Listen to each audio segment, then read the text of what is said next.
ዘምዘም ውሃ ምንድነው ለዓለም ያበረከተው? ለመቀመጥም ለማረፍም ለየትኛውም ሁኔታ ማይመች አካባቢ መሆኑ በታሪክ ሁሌም ይጠቀሳል።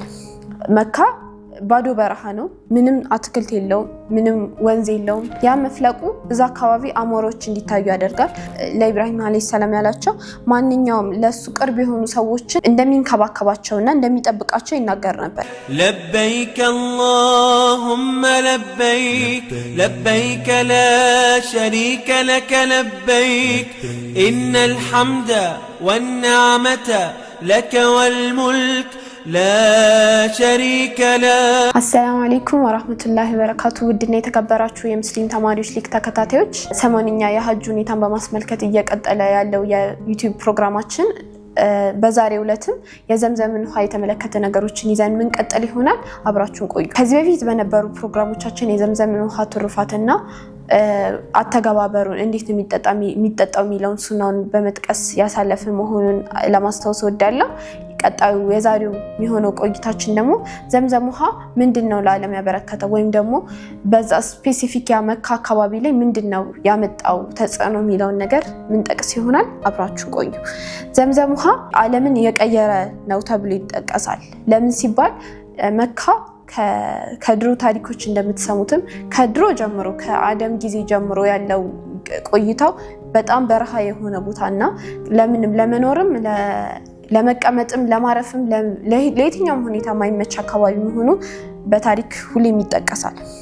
መካ ባዶ በረሃ ነው። ምንም አትክልት የለውም፣ ምንም ወንዝ የለውም፣ ምንም አይነት የግብርና ሁኔታ የሌለው ነው።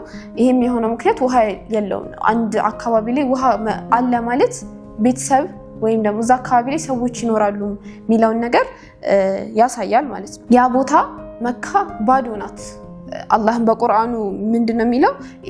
ይሄ አካባቢ ባዶ መሆኑንና እልም ያለ በረሃ መሆኑን አላህ Subhanahu Wa Ta'ala ይናገራል። ቁርአን ላይ 14ኛው ሱራ ላይ ማለት ነው።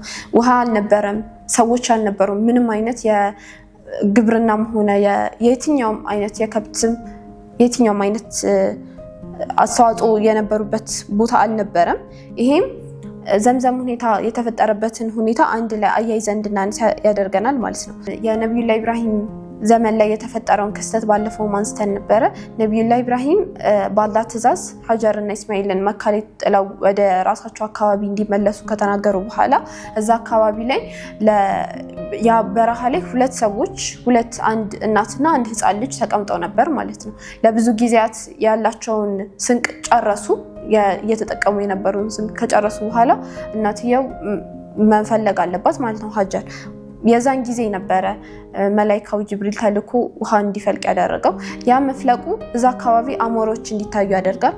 እነዛ አሞሮች መታየታቸው ደግሞ እዛ አካባቢ የሚነግዱ ነጋዴዎች አሉ።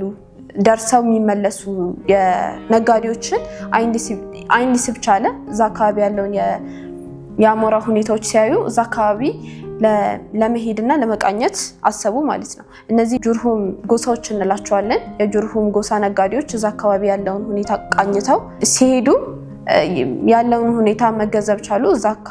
እዛው አካባቢ ላይ ቤተሰብ በመስረት ቤት መገንባት፣ የንግድ ቦታዎችን ማቋቋም ሞከሩ፣ ተሰራ ማለት ነው። ስለዚህ መካ ቀስ በቀስ ወደ ከተማነት ወደ ሰው መኖሪያነት እንድትገባ ያደረገው ዘምዘም ውሃ ነው ማለት ነው። አላህ Subhanahu Wa Ta'ala ምን ይላል? ለኢብራሂም አለይሂ ሰላም ያላቸው ማንኛውም ለሱ ቅርብ የሆኑ ሰዎችን እንደሚንከባከባቸውና እንደሚጠብቃቸው ይናገር ነበር። ይሄ ማሳየው የና ሀጀር ሁኔታን በዛ ጭንቅ ውስጥ የነበሩበትን ሁኔታ በአንድ መላእክት አማካኝነት ዘምዘም ማፍለቁና እዚያው አካባቢ ላይ ቤተሰብ መመስረቱ ለና ሀጀር ያለው ለሱ ቅርብ ለሆኑ ወዳጆቹ ጠባቂ መሆኑን የሚያሳይበት ሁኔታ ነው ብለን መጥቀስ እንችላለን። ከራሳችን ጋር ለማያያዝ ስንሞክረው ብዙ ነገሮችን እንደ ባዶ ልንቆጥር እንችላለን። ልክ መካ ባዶ ሜዳ ምድረ በዳ እንደነበረችው እኛም ጋር እንዲህ አይነት ሁኔታ ሊፈጠር ይችላል።